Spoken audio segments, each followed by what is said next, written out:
Madam మరి మన municipal పేరు మరి తెలంగాణ రాష్ట్రం మొత్తంలో మరి మన పాలక వర్గంలో చాలా అవినీతి జరుగుతుందని మరి ఒక నెల రోజుల నుంచి మరి తెలంగాణ మొత్తం ఎందుకంటే మేడం మనకు ఒక్క తప్పు చేస్తే పాలక వర్గం మొత్తం దాన్ని ఖండించాలి. దాన్ని తప్పు చేయకపోతే ఒక్కసారి కూడా ఇన్ని రకాల ఆరోపణలు వచ్చినప్పుడు వాళ్ళు స్పందించాలి. స్పందించి దానిలో ప్రెస్ మీట్ పెట్టాలి. నేను ఇట్లా చేయలేదని మాట్లాడాలి. మరి మాట్లాడకపోతే తప్పు ఒప్పుకున్నా నేను గౌరవంగా చెప్తున్నా.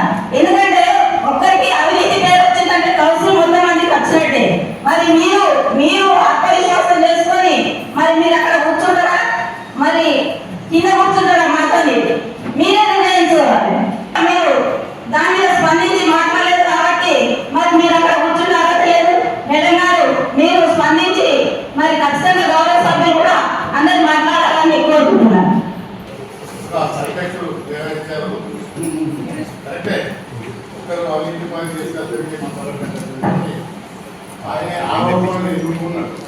ఆరోపణలు రుజువైతే తప్పకుండా ఆ పని చేయాల్సిందే. ఆరోపణలు చట్టసభలో కూడా శాసనసభలో కూడా ఆరోపణలు ఎదుర్కొంటున్న వాళ్ళు కూడా ఎమ్మెల్యేలు చట్టసభలో అడుగు పెడతారు. ఆరోపణలు నిజమైతే తప్పకుండా శిక్షిద్దాం, తప్పకుండా బయట చేద్దాం, తప్పకుండా ఆయనను చేయాల్సిందే. ఇది ఎందుకంటే అందరికీ చెడు పేరు వస్తుంది కాబట్టి నిరూపణ కాదు మేడం. నిరూపణ అయినప్పుడు మనం అందరం కలిసి దాన్ని చేయాలి. ఎందుకంటే కౌన్సిల్ ఒక్క చేస్తే అందరికీ పడుతున్న దాదాపు అందరికీ బాధనే కనబడేది. మొన్నదాకా కానీ అది ఒక పేరు సూచిస్తూ దాన్ని పొలిటికల్ ఇష్యూ చేసి రాష్ట్ర స్థాయి నాయకులను సుఖపడుకొని ఇక్కడ ఎన్నో మాట్లాడుతూ ఉన్నారు.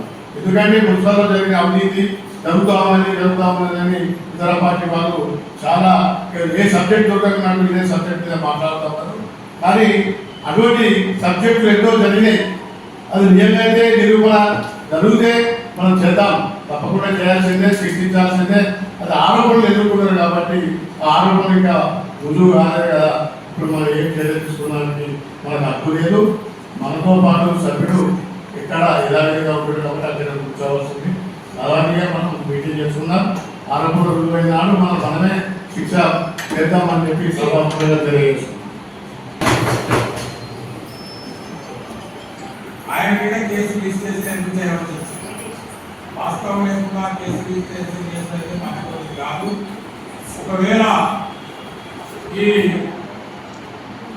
ఇళ్ల వ్యవహారంలో కేంద్ర రాష్ట్ర ప్రభుత్వాలు ఉమ్మడిగా నిరుపేద కుటుంబాలకు నిర్మించుకున్నటువంటి ఇల్లు, ఆ ఇళ్లలో దయచేసి ఎవరు దాంట్లో ఆశపడవద్దు. ఒకవేళ అట్లాంటిగా ఉన్న వ్యవహారం ఉంటే దీన్ని మార్చుకొని ఎవరు కానీ సభ్యులు దయచేసి పేదలకు పట్టించేటువంటి ఇళ్లలో మాత్రం నిర్మాణం చేస్తున్నటువంటి ఇళ్లకు డబ్బులు అడగకండి, అవి తీసుకోకండి. అది మంచి పద్ధతి కూడా కాదు. అది మన పాలక వర్గానికి కూడా మంచి పద్ధతి కాదు. ఎవరుంటే మార్చుకుంటే బాగుంటుందని చెప్పని నేను కోరుకుంటున్నాను.